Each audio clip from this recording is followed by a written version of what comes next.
रोज आधा घंटा वर्कआउट पक्का करना है इनको। बिल गेट्स के साथ बड़ी दोस्ती हो गई इनकी। वो उसकी तो बड़ी जबरदस्त कहानी है। बिल गेट्स की जो माँ थी ना, मैरी गेट्स ने अपने घर पे एक इवेंट रखा था। उस घर में किसी को बुलाया तो उसने फोन पे बोल दिया मेरा दोस्त है वॉरेन बफे, उसको लेके आ रहा हूं।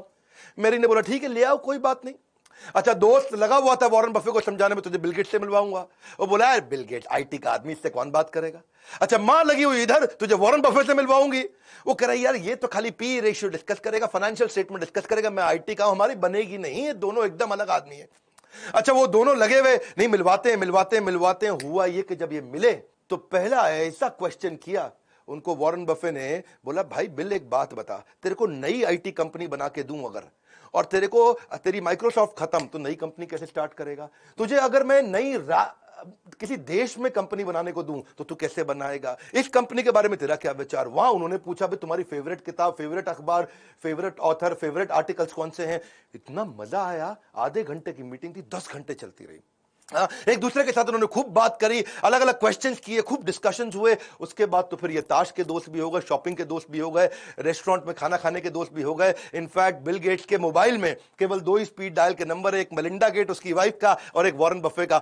ऐसा एक दिन नहीं गया आज तक जब तक इन दोनों ने बात नहीं करी। ये भी बड़ा इंपॉर्टेंट है किसके साथ उठते बैठते हो। ये कहते हैं कि वॉरेन बफे ने मुझको 2 चीजों में बड़ी हेल्प करी। पहली चीज क्या है कि लाइफ टाइम लर्निंग, और दूसरी है लाइफ टाइम लाफिंग। बोला इससे ज्यादा मैं दुनिया में कभी नहीं कर सकता था। कहते हैं कि pick up your associate whose behavior is better than you, and then that will give you a drift in your direction of life. Tell me who your heroes are. तेरा हीरो कौन है। दोस्त तुझसे भी पूछ रहा हूं तेरा हीरो कौन है, and I'll tell you who you will turn out to become. तू बनेगा किसके जैसा आज ही पता चल जाएगा। वॉरेन बफे के ना गुरु भी थे जिनसे ये बड़ा सीखा करते थे, बेंजामिन ग्राहम जो थे कोलंबिया के प्रोफेसर थे। ये इन्होंने वॉर्टन छोड़ के कोलंबिया ज्वाइन किया क्योंकि बेंजामिन ग्राहम की इन्वेस्टमेंट को लेकर बड़ी मास्टरी थी। बेंजामिन ग्राहम एक बड़े स्ट्रिक्ट टीचर भी हुआ करते थे जो इन्वेस्टमेंट के बारे में, शेयर मार्केट के बारे में सिखाते थे। और बफे केवल एकमात्र ऐसे स्टूडेंट थे जिसको A+ रेटिंग। बेंजामिन ग्राहम की सारी क्लास को बहुत ध्यान से अटेंड करते थे। ऐसे एकलव्य शिष्य दूर से सीखते थे। बाद में बेंजामिन ग्राहम के घर गए, उनको बोले मैं आपके लिए नौकरी करना चाहता हूं।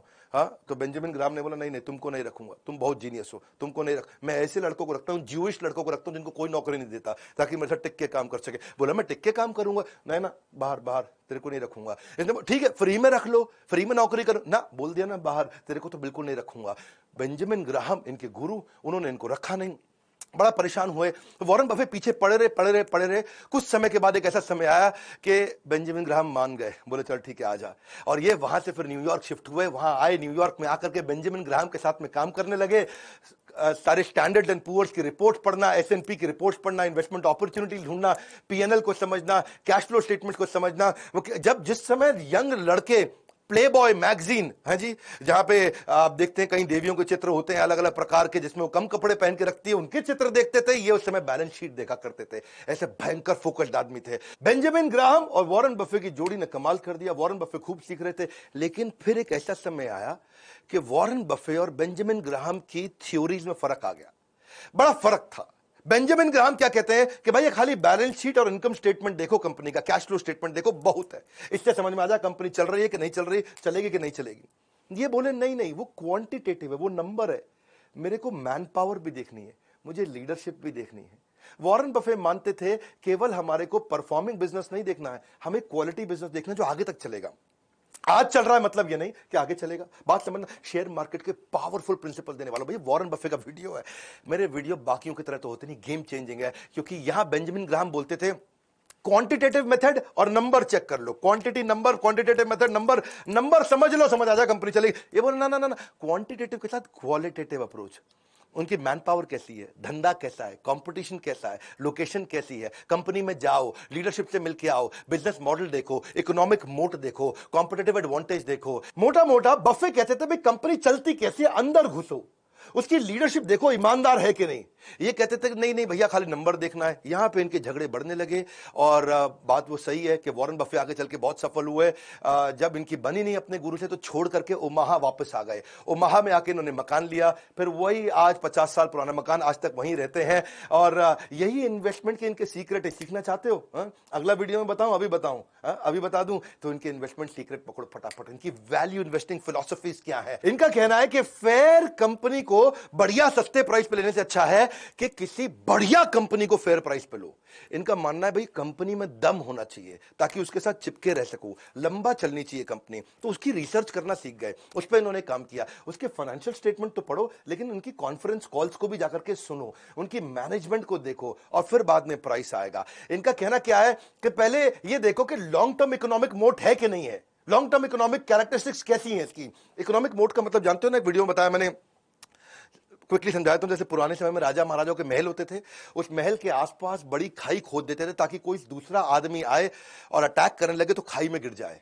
ऐसे ही बड़ी बड़ी कंपनीज कुछ ना कुछ ऐसी चीज अपने पास एडवांटेज, कॉम्पिटिटिव एडवांटेज रखती हैं कि दूसरा कॉपी करने लगे तो खाई में गिर जाए, तो कोई दूसरी कंपनी मेरे को कॉपी ना कर पाए। तो ये कंपनी में ढूंढते थे कि ऐसी कोई चीज हो जो लंबे समय तक केवल इसके पास रहने वाली हो, तो उसमें इन्वेस्ट कर देंगे तो लंबे समय तक चलेंगे। तो ये, और बाद में जाके प्राइस देखते थे, कहते प्राइस पहले नहीं देखूंगा, पहले देखो कंपनी में दम है, फिर प्राइस कोशिश करेंगे कि सस्ते से सस्ता मिल जाए। कंपनी की परफॉर्मेंस को चेक करने के लिए उसका रिटर्न ऑन इक्विटी पिछले 5-10 साल का जाके देखेंगे, हिस्टोरिकल परफॉर्मेंस देखेंगे कि भाई कंसिस्टेंटली कॉम्पिटिटर के मुकाबले ये कैसा परफॉर्म कर रही है। बहुत ज्यादा महंगी कंपनी खरीदने में बिलीव नहीं करते रहे, लेकिन एक्सीलेंट कंपनी, वो उनका पहला रूल था। कंपनी जो फंडामेंटली चीपर हो अपनी वर्थ से। और उसके बाद क्या है, ये कहते हैं कि भाई गैम्बलिंग तुम करनी नहीं है, क्योंकि गैम्बलिंग से लॉस होएगा ही होएगा। इन्फॉर्म्ड रहो अपने डिसीजन में, सीखो, अपना होमवर्क करके चलो। कंपनी पे कर्जा तो नहीं है कहीं, कर्जे को जरूर चेक करते हैं, हाँ, क्योंकि ये कहते हैं कि अगर कोई आदमी बुद्धिमान ना, स्मार्ट है, तो बिना कर्जा लिए भी बिजनेस कर जाएगा। ये प्रिंसिपल मैंने भी बड़ा बिजनेस में सीखा। आज तक हमने 1 रुपए का कर्जा नहीं लिया, और हमारी ऑर्गेनाइजेशन की वैल्यूएशन और रेवेन्यूज कंटिन्यूसली ग्रो किए, क्योंकि फंडामेंटल्स बहुत मजबूत रखे हमने बड़ा बिजनेस के अंदर। इसीलिए आज हमारे आईबीसी भी बहुत ग्रो कर रहे हैं, और यही मैं सारे अपने ट्रेनिंग प्रोग्राम्स में भी सिखाता हूं, हमारे एवरीथिंग अबाउट एंटरप्रेन्योरशिप। इसकी बात बाद में करेंगे। ये कंपनी के प्रॉफिट मार्जिन को देखते हैं। 2 बातें हैं, एक, अच्छा प्रॉफिट मार्जिन है, इसका मतलब कंपनी बढ़िया है। लेकिन दूसरा, अगर प्रॉफिट मार्जिन हर साल बढ़ रहा है, इसका मतलब कंपनी के ऑपरेशंस और खर्चों पे बड़ा कंट्रोल भी रखा हुआ है। ये कहते हैं कि लॉन्ग टर्म अपॉर्चुनिटी वाली ऐसी कंपनी ले लो जिसके साथ टिके रहो, 20% कम से कम ग्रोथ देनी चाहिए स्टेबल तरीके से। फाइनेंशियल स्टेटमेंट उसकी देखो, एनालाइज करो, उसके सारे के सारे करंट और पास्ट परफॉर्मेंस को पहले पूरा झांक लो। If you don't feel comfortable in making the rough estimate के कितना कमा के देगी, तो उसको खरीदना भी मत। इनकी आदत भी ऐसी है कि डीप डाइव करेंगे उसकी वैल्यूएशन में। तभी तो रोज 10 से 12 घंटे पढ़ते हैं, 500-500 पेज रोज पढ़ते हैं। वॉरेन बफे तो मैंने सक्सेस हैबिट्स ऑफ बिलियनियर की वीडियो में बताया था, वॉरेन बफे से ज्यादा लर्निंग किसी ने नहीं किया। पूरी दुनिया इनको अपना गुरु मानती है इस मामले में कि ये सीख सीख के आगे बढ़े, क्योंकि और कोई तरीका नहीं था। ये कहते हैं कि अगर बिजनेस अच्छा रहेगा ना, तो स्टॉक अपने आप चलेगा, उसका प्राइस अपने आप बढ़ता चला जाएगा। ऐसे खरीदो स्टॉक को जैसे अपना मकान खरीद रहे हो, जैसे किसी के साथ शादी करने वाले हो। जब आप शादी कर लेते हो तो रोज रोज शादी तोड़ते नहीं, रोज रोज नहीं तोड़ते, तो ऐसे ही कहते हैं कि रोज रोज स्टॉक नहीं बदलना चाहिए। इनको प्रेम है इस काम से। और ये स्टीव जॉब्स की तरह ये भी ये बोलते हैं, success comes to those who love doing what they are doing. और ये एक बात और है कि कहते हैं कि बार बार स्टॉक अगर बेचोगे ना, जल्दी जल्दी खरीदोगे बेचोगे, तो उसके ऊपर टैक्स भी आपको देना पड़ जाएगा, उसकी ट्रेडिंग कमीशन भी देनी पड़ेंगी, तो उस पर भी पैसा बचाना चाहिए। और अगर आप किसी स्टॉक को खरीदने में 10 साल के लिए, कितने साल के लिए, 10 साल के लिए अगर आप कॉन्फिडेंट नहीं हो, तो स्टॉक को खरीदने की जरूरत नहीं है। 10 मिनट भी ऐसे स्टॉक को रखना मत। Calling someone who does this trading every day, जो रोज रोज करता हो और कहता हो कि हाँ जी मैं तो ट्रेडर हूं, बढ़िया इन्वेस्टर हूं, तो कहता है ऐसे ही जैसे हर बार नई लड़की के साथ रात को सोएगा और अपने आप को कहता है कि मैं बड़ा रोमांटिक हूं। ये तो रोमांटिक नहीं है, तो सेक्स एडिक्ट है। हाँ, ऐसे ही जो रोज रोज शेयर मार्केट में खरीदता बेचता है, हाँ, वो क्या है, वो इन्वेस्टर नहीं है, वो एक नॉर्मल रूटीन ट्रेडर है। Never invest in a business that you can not understand. एक बार समझ लो बिजनेस को, इससे कई प्रिंसिपल्स हैं, वो आपको भी सीखने चाहिए। हाँ, तभी आप एक बढ़िया पावरफुल इन्वेस्टर बन सकते हो। ये सीखना जरूरी है। हाँ, investment in a number of mediocre business नहीं चाहिए है, क्योंकि वो फिर आपकी क्वालिटी इन्वेस्टमेंट्स की को डाइल्यूट कर देगा, क्योंकि पैसा तो आपके पास लिमिटेड है। ये कहते हैं मैं हजारों कंपनीज को पहले एनालाइज कर लेता हूं और उसके बाद फिर जाकर के बढ़िया से चूज करके इन्वेस्ट करता हूं। क्यों? इनका रूल क्या है? Rule number 1, never lose money, और rule number 2, never forget the rule number 1। ये बड़ी इंपॉर्टेंट चीजें हैं। हाँ, ये इनकी खास बात क्या है, आप समझ लीजिए कि 500 पेज पढ़ने का जो इनका सिस्टम है रोज का, the more you learn more you earn, ये प्रिंसिपल है। Best investment that you can make is investment on your own self. ये वॉरेन बफे का कोट है। हमने भी इसीलिए एक नया कॉम्बो तैयार किया आपके लिए। अगर आपने वीडियो पूरा देखा है तो मतलब आपका इन्वेस्टमेंट में, ग्रोथ में, पैसा कमाने में, पैसिव इनकम में इंटरेस्ट है। तो हमने कुछ नए कोर्सेज जो लॉन्च किए थे, उसका इंट्रोडक्शन जल्दी दे देता हूं आपको।